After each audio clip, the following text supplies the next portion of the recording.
लोकतंत्र को जो खतरा पैदा किया है उसको इस बार किसी भी वोट की चोट से किसी भी कीमत पर नहीं आने देने के लिए हम इस अभियान को जगह जगह गली गली नुक्कड़ मोहल्ले मोहल्ले लेके आए हैं।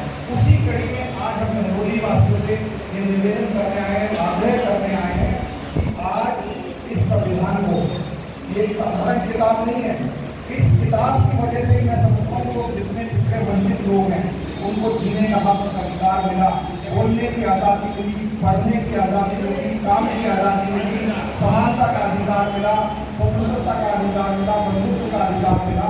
और इसी संविधान में है कि ये हम धर्मनिरपेक्ष देश में हैं जहाँ हिंदू, मुस्लिम, सिख, ईसाई, जैन, बौद्ध, पारसी सभी को स्वतंत्रता है कि वो इस देश में किसी भी धर्म को माने, किसी भी मजहब को माने, किसी भी पंथ को माने। ये संविधान में बाबा साहब अम्बेडकर ने दिया है और इसी संविधान में समाजवाद को दिया है। तो इस सब को आज खतरा कैसे, खतरा ऐसे है कि जब देश की प्रिंसिपल ओपोनेंट पार्टी यानी कि कांग्रेस जो सबसे बड़ी मुख्य विपक्षी दल है उसके अकाउंट चलते चुनाव में फ्रीज कर दिए जाते हैं। चलते चुनाव में हेमंत सोरेन जो झारखंड के आदिवासी मुख्यमंत्री हैं उनको जेल में अंदर डाल दिया जाता है।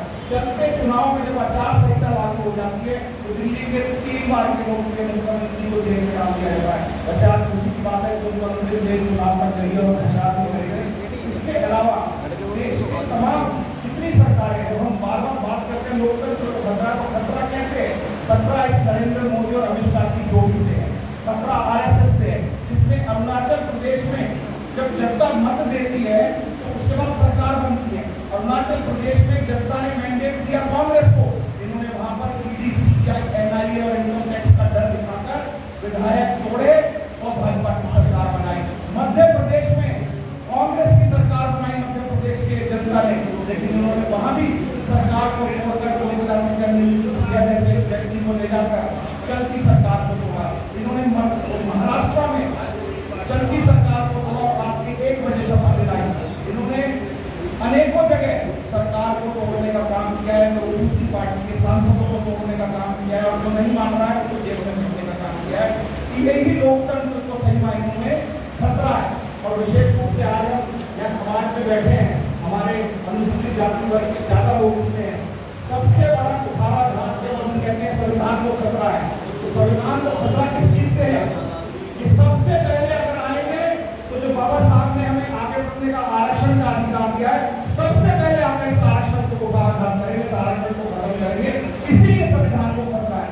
जब 2 अप्रैल 2018 को इन्होंने SC/ST एक्ट जो 1985 में राजीव गांधी जी ने बनाया था, शेड्यूल कास्ट प्रोटेक्शन एक्ट, उसको इन्होंने बदलने का काम किया। तो आप सब जागरूक लोग थे तो रोडों पर आके 2018 2 अप्रैल को और वो वापस कानून को हाथ जोड़कर कान पकड़कर माफी मांगकर वापस करना पड़ा, नहीं तो ये सरकार SC/ST एक्ट को भी बंद करना चाहती है। इसी सरकार ने आपका SC/ST का सब प्लान जो है, जो पैसा आप लोगों के बजट में प्रावधान है, उसको बंद करने का काम किया।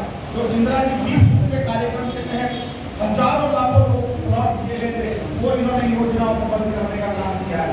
ये जितनी योजनाएं पिछड़ों से, दलितों से, वंचितों के लिए हैं, उन सबको रोकने का काम करती है। जब हम लोकतंत्र की बात करते हैं खतरे की, तो इस वक्त देश का 90-95% वर्ग जो है, चाहे महिलाओं की बात करो, हम कैसे भूल सकते हैं कि हमारी मनीषा वाल्मीकि के साथ इनकी उत्तर प्रदेश की सरकार ने हाथरस जैसा जघन्य कांड किया, जिसमें उस बच्ची के साथ बलात्कार किया, उसके साथ अनाचार किया, उसके साथ अत्याचार किया और रातों रात उसकी रीढ़ की हड्डी तोड़ी, जीभ काटी और उसको आग के हवाले कर दिया गया। उसके घर वालों को अंतिम संस्कार के लिए उसकी लाश तक नहीं दी गई। हमारे बीच में बहुत ही सम्माननीय दिल्ली विधानसभा के यहाँ से पूर्व विधायक बहुत ही श्रद्धेय डॉक्टर योगानंद शास्त्री जी हमारे बीच में, जरा जोरदार ताली से स्वागत कर दीजिए योगानंद जी का। वो हमारे बीच में आए, डॉक्टर